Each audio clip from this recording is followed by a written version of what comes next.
మీ business ఏదైనా మీ ఊర్లో promotion చేయాలంటే అది సుమన్ టీవీతోనే సాధ్యం. ఇప్పుడే సంప్రదించండి. అయితే ఆ చక్రవర్తి చనిపోయిన చిన్న బాబు వాళ్ళ అమ్మగారు అయితే మన ముందున్నారు.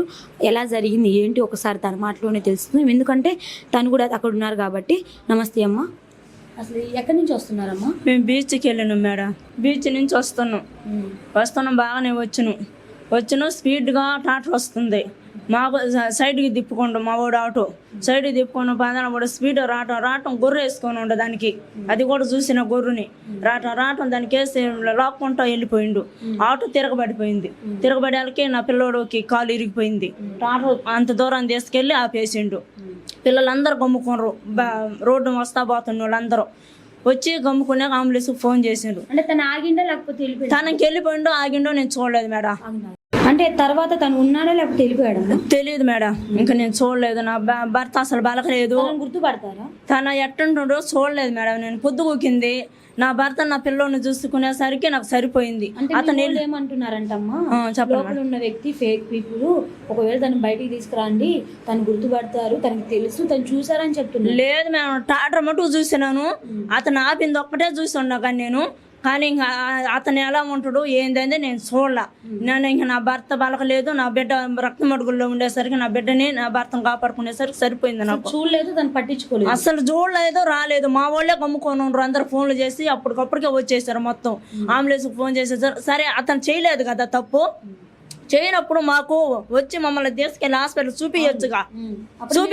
మేము వదిలేసేవాళ్ళం కదా. ఇప్పుడు అతను ఎందుకు బారిపోవాలా? ఆటో వాళ్ళతో తప్పు అంటే ఆటో వాళ్ళతో తప్పు. ఇప్పుడు ఆటో వాళ్ళు పిల్లలు ఉండరు. ఇప్పుడు నువ్వెందుకు తప్పిపోయి నువ్వు? మాకు న్యాయం కావాలి సార్. నాకు మంచి న్యాయం కావాలి. నా బిడ్డ చనిపోయిండు, నా భర్త సీరియస్గా ఉంది. నేను ఈ స్థితిలో ఉన్నా. మాకు ఏమి లేదు సార్, పొలం గెలం ఏమి లేదు. మాకు ఏదైనా కానీ గట్టి న్యాయం కావాలి సార్. ఒక అబ్బాయి సార్, లేక పుట్టిండు. ఆ అబ్బాయి కూడా 6 సంవత్సరాల తర్వాత పుట్టిండు. 12వ సంవత్సరం ఇప్పుడు అబ్బాయికి. చిన్న బాబు చిన్న వయసు నుంచి చనిపోయారు. ఏ ఊరు? అడవి రాజుపాలెం.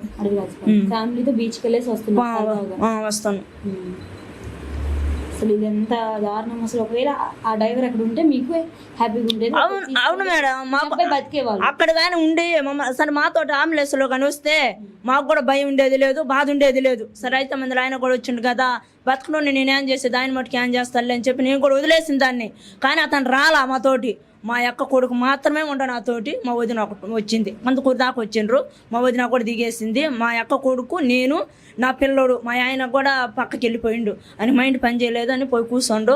ఆయన్ని కూడా పట్టించుకోవాలా. నేను నా బిడ్డను తీసుకొని నేను ఒంగోలు వెళ్ళిపోయినా కూడా చాలాసేపు బాగానే ఉండ బిడ్డ. కానీ బ్లడ్ అంతా ఇక్కడే పోయింది నా బిడ్డకి. కాలు పడిపోయింది, మొత్తానికి కట్ అయిపోయింది. అప్పటికి బాగానే ఉన్నాడు అబ్బాయి. అప్పుడు బాగానే ఒంగోలు పోయిన దాకా కూడా బాగానే ఉండ మేడం. మాట్లాడుతున్నాడు. నా సార్ చూసిండు. అమ్మ నీరు 3 సార్లు నిండు మంచి అప్పటికి పోతూనే ఉంది, కారిపోతూనే ఉంది. 3 సార్లు పిలిచిండు. మంచి నీళ్ళు అమ్మ నిండు. మంచి నీళ్ళు నేను లేవలేక నర్సుని పిలిచేలకు వచ్చింది. 2 దాపింది. తిన్నట్టు మొత్తం గక్కే వాంతి చేసుకుంటూ మళ్ళా అమ్మ అని 3 సార్లు పిలిచిండు. ఇంకంతే చనిపోయాడు. మీరు ఎవరి కోసం బతకాలి? మీ అబ్బాయి కోసం మీరు ఇలా ఉన్నారు. మాకు గట్టి న్యాయం కావాల్సింది సార్. మా ఆయన ఇప్పుడు సీరియస్గా ఉంది, నెల్లూరులో ఉండు. తను ఒక దిక్కడ, నా బిడ్డ ఒక దిక్కడ, నేను ఒక దిక్కడ. మాకు న్యాయం కావాలా. తనకి శిక్ష పెట్టాలా, గట్టి శిక్ష వేయాలా. నా బిడ్డను చంపినప్పుడు తన కూడా చావాలా. అప్పుడు దాకా నేనేం వదిలిపెట్టాం.